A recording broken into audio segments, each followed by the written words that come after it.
blessed us with some resources financially to make that promise possible. We don't turn anybody away because of money. And that's a really neat place to be. Jeff, come on over here. All right, your connection goes, camp connection goes back to what?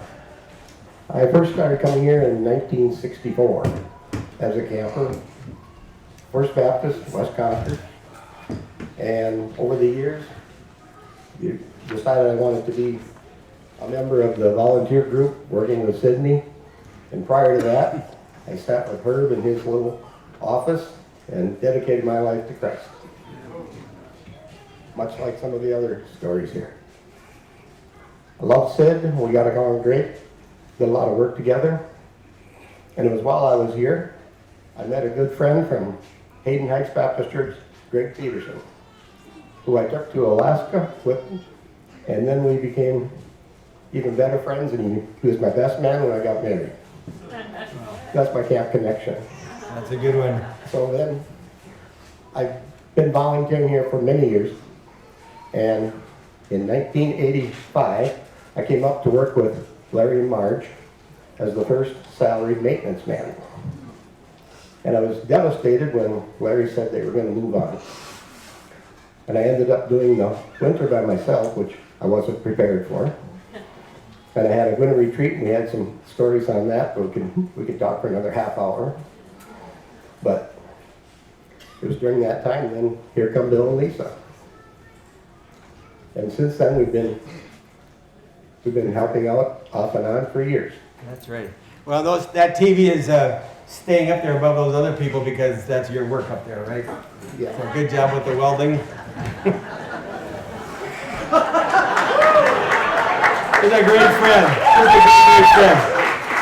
So, Jeff, I just want to ask you, when it comes to getting kids to camp, you had a vision. You had a dream, not like a prophetic vision, but you had a passion for something. What was it? And I wrote it down while it's on my phone. And I'd like, as a typical human, I would like to take all the credit for the idea of establishing a scholarship fund so kids could attend camp even when they could not afford it. In reality, I had the privilege of being chosen by God to present this idea to the camp leaders that were able to complete the process. God blessed us with having the seed money to enable the beginning of this great mission. Much like Sandy, we have the desire for kids to be able to experience the camp we know and love, which gives them access to God and all that He has to share with each of us. That is right. And so that seed money, that gift which came, I should have looked the year up, but it was a number of years ago, has grown to $454,178. Thanks to Sandy. That's just part of it. So Jeff, you want to start an endowment fund that could grow and be invested, then you take the proceeds, right? And then you don't have to spend down the principal. And so that fund has been invested in the stock market's done well and whatever, it's really grown well. There's also another component to our endowment, which is the board endowment, which is a non-restricted fund, but that's almost $300,000. So there's some resources out there where we can keep our promise, where kids can come to camp, or families or adults, even if they don't have the ability to pay. And Mom, that's where you come in. Why don't you step over this way? There's another way we help. The endowment is one way to help kids to camp, and then we have just good old-fashioned scholarships. Yeah. So, do you want to talk about the scholarships now? yep. Why the swim? Tell us about this. What's your inspiration for the swim? Remember, there's lunch coming up and The bottom line is this. When you come to Camp Lebanon, I don't think it's very easy for you to leave this place without knowing Jesus Christ as your Savior. And that's exactly what has happened through all these years that I have been swimming. This is my 10th, this was my... your 8th swim. I started when I was 85 years old, and Billy and I, we were swimming in the pool in Cape Coral, and he was telling me about the scholarship fund, and I said, well, hey, do you suppose I could swim across Cedar Lake and be a part of that scholarship fund? Yes, Mom, and that's where that took off, way back in 1985. And we said, well, what do we have for, how much should we have? We go, $1,000. Well, $2,000 came in. And then the next year I swam, $4,000 came. It just kept building and building and building. And then about 19, when I was 90, let's see what happened when I was 90.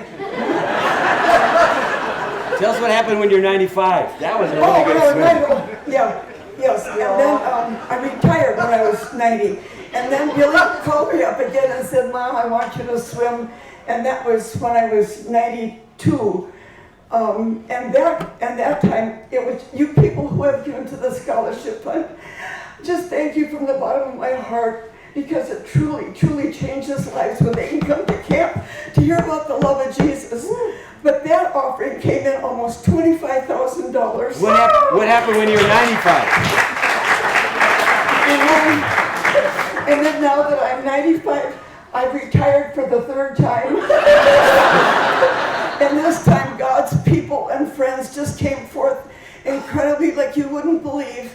And Billy here set the goal for $30,000. And I said, son, that's not realistic. And he did that because this was my last swim, and there's something else about the 30. Well, if you got the 30, you get to 100 for your career. Yeah, so then that meant that by the time, if I made that goal, it would be a total of $100,000 that came in for scholarships because of this old lady swim.